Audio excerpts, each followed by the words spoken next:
born on the estate of his parents, Richard Morris, originally from Monmouthshire, Wales, and Sarah Pole Morris in 1671. This Lewis Morris was the first in a lengthy string of men with the same name to inherit the prominent estate of Morrisania in the southwest section of today's Bronx. Richard and Sarah moved their estate from Barbados to the Bronx after buying the estate from Samuel Edsel in 1670 when it was still known as Bronxland.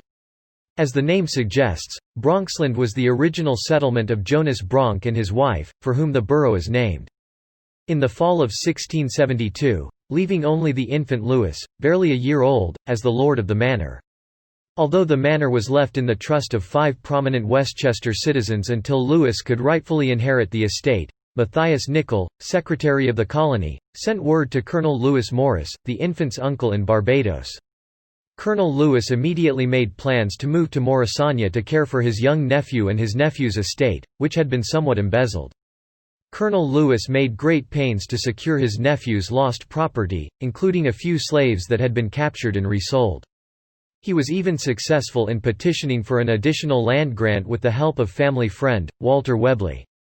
When the childless Colonel Lewis and his wife, Mary, died, the now fully grown Lewis inherited the estate in 1691. Lewis Morris showed a passion for politics from an early age, and first appears on the political scene in 1692, serving in the East New Jersey Provincial Council during the administration of Governor Andrew Hamilton. After the late 1690s, the government of East and West Jersey became increasingly dysfunctional. This ultimately resulted in the surrender by the proprietors of East Jersey and those of West Jersey of the right of government to Queen Anne. Anne's government united the two colonies as the province of New Jersey, a royal colony, establishing a new system of government. On July 29, 1703, in the instructions to Governor Viscount Cornbury, Morris was appointed to the New Jersey Provincial Council, and would serve, with several suspensions, through the administrations of 7 governors. During much of this time Morris was president of council. Morris and Cornbury soon found themselves at opposition, and Cornbury responded by suspending Morris from the upper house. The first time, in September 1704, Morris apologized to the governor and was reinstated, but in December 1704 Cornbury suspended him. Morris was elected to a seat in the New Jersey General Assembly in 1707, representing an at-large constituency within the Eastern Division of New Jersey. After the recall of Cornbury by the Crown, Lewis Morris was reinstated to the council in the June 27, 1708 instructions to Baron Lovelace. Lovelace died 11 months later, and Morris was again suspended, this time by Lieutenant Gov. Richard Ingoldsby. Morris was again reinstated to the council in the instructions to Governor Robert Hunter, with whom he had a good relationship.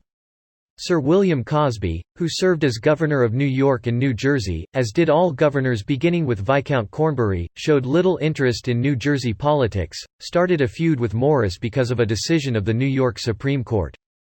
Morris was Chief Justice, and wrote a dissenting minority opinion which Cosby found deeply offensive. Cosby recommended Morris's removal from the New Jersey Council on February 5, 1735.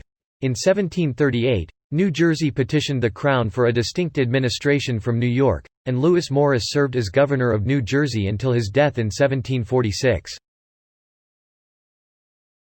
On March 16, 1715, Morris was appointed Chief Justice of New York. When William Cosby was appointed Governor of New York and New Jersey in 1732, his opponents were called Morrisites, as Lewis Morris was a prominent critic. In 1733 Morris presided over the case of Cosby v. Van Dam.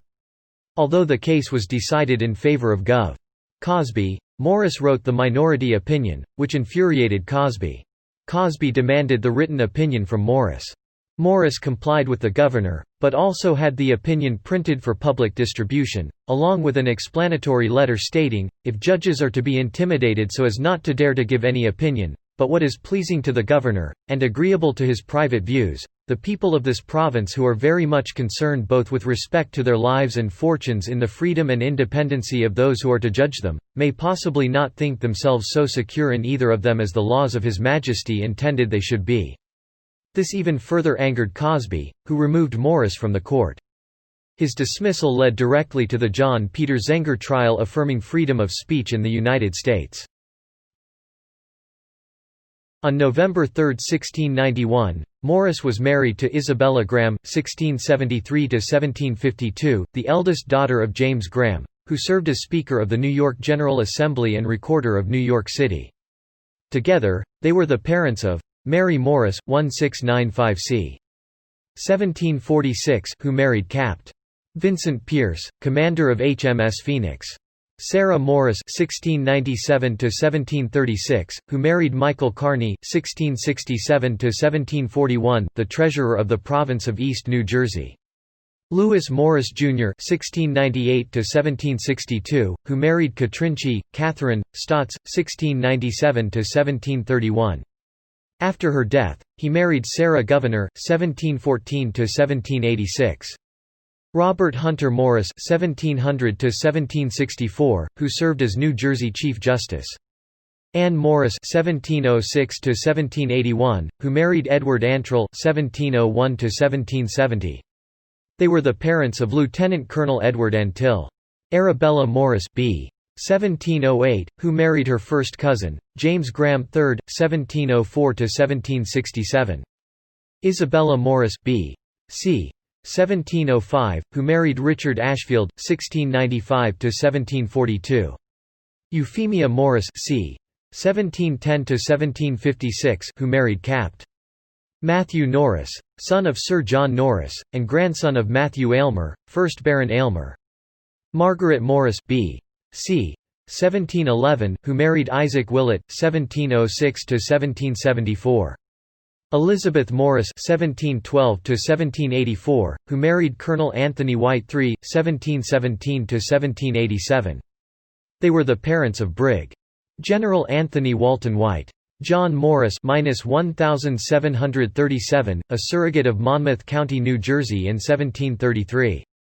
Father of Lieutenant John Morris and Anne Morris, who died young. Nancy Morris, who died young.